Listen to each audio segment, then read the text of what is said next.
মাঝে মধ্যে সন্ধ্যায় কিংবা টিফিনে এমন একটি নাস্তার রেসিপি রাখলে ভালোই লাগবে। আর প্রায়ই সবার ঘরে নুডলস রান্না হয়ে থাকে, ওখান থেকে কিছুটা রেখে দিলেই খুব সহজে তৈরি করা যাবে। নমস্কার সবাইকে, আজকে থাকছে খুব টেস্টি একটি নাস্তার রেসিপি, যা পেলে ছোট থেকে বড় সবাই মজা করে খাবে। নাস্তাগুলো তৈরির জন্য এখানে একটা মিক্সিং বলে 2 কাপ আটা নিয়ে নেব। তোমরা চাইলে ময়দা দিয়েও বানিয়ে নিতে পারো। এতে দিয়ে দেব 1 চামচ চিনি, পরিমাণ মতো লবণ, 2 টেবিল চামচ সয়াবিন তেল। এখন সব কিছু ভালোভাবে ময়াম দিয়ে নেব।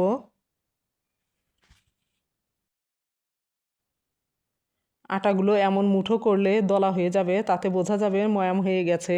এখন অল্প অল্প জল দিয়ে মেখে একটা ডো তৈরি করে নেব। ডোটা খুব যেন শক্ত না হয়, আবার খুব যেন নরমও না হয়ে যায়, ঠিক যেন এমন হয়। ডোটা ঢাকনা দিয়ে 30 মিনিট রেখে পুরটা রেডি করে নেব।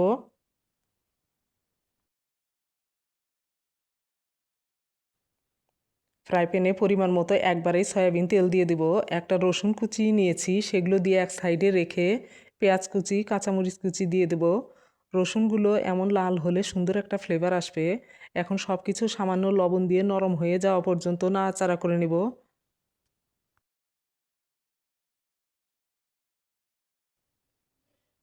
পেঁয়াজগুলো একটু নরম হয়ে এলে সবজিগুলো দিয়ে দেব।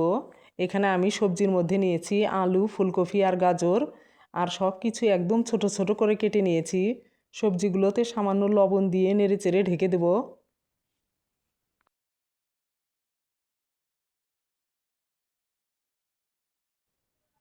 ঢাকনা খুলে সবজিগুলো এক সাইডে রেখে একটা ডিম ভেজে নেব। এখানে আর কোনো তেল ব্যবহার করব না, সবজিতে যে তেল আছে তাতেই সব কিছু ভাজা হয়ে যাবে। ডিমে একটু লবণ দিয়ে ঝুরঝুরা করে ভেঙে সবজির সাথে মিশিয়ে দেব।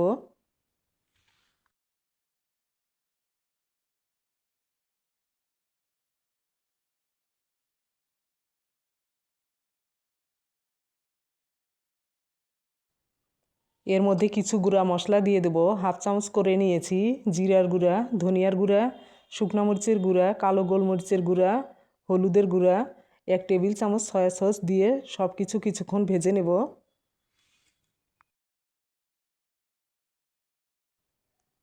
সবজিগুলো এমন ভাজা হয়ে এলে আগে থেকে নুডলস সিদ্ধ করে নিয়েছি, সেগুলো দিয়ে দেব। একটু নাড়াচাড়া করে পরিমাণ মতো লবণ দেব। আরও কিছুক্ষণ ভালোভাবে নাড়াচাড়া করে ভেজে নেব।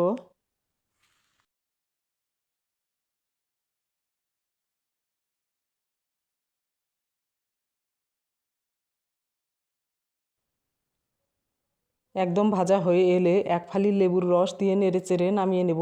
এই পুরটা খেতে যতটা ভালো হবে, নাস্তাটা খেতে ততটাই ভালো হবে। ডোটা আরও একটু মথে নেব। দেখতেই পাচ্ছ কত সুন্দর নরম সফট হয়েছে। এখন লেচি কেটে নেব।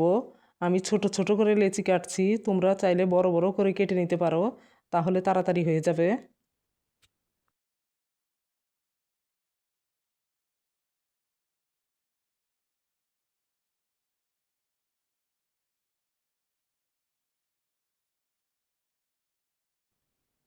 এখন একটা করে লেচি নিয়ে রুটি আকারে বেলে নেব। ঠিক এমন পাতলা হবে, বেশি মোটা করব না, আর রুটিটা একটু লম্বাটে হবে।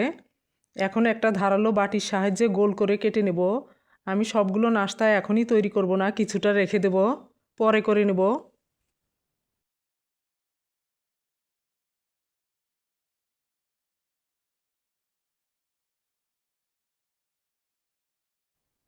কাটা হয়ে গেলে রুটির প্রতিটা পিচে একটু শুকনো আটা ছড়িয়ে ওপরে আর একটা পিস রাখতে হবে, তা না হলে রুটির পিসগুলো জোড়া লেগে যাবে।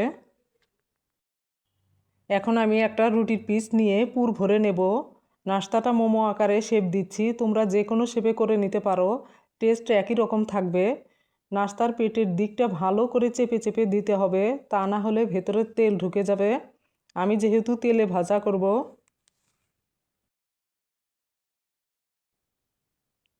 দেখতেই পাচ্ছ আমি পেটের দিকটা কিভাবে চেপে চেপে দিচ্ছি।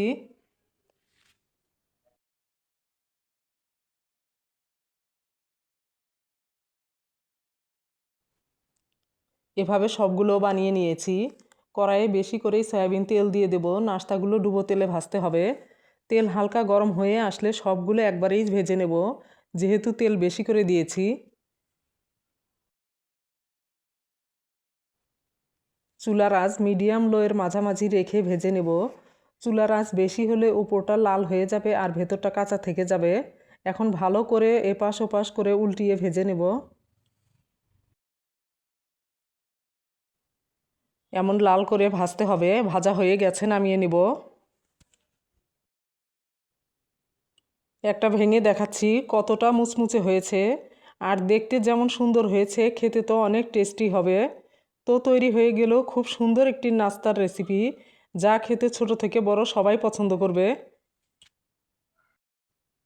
এমন মজার একটি নাস্তার রেসিপি ভালো লাগলে অবশ্যই লাইক কমেন্ট করে জানিও, আর চ্যানেলটি সাবস্ক্রাইব করে পাশে থেকো।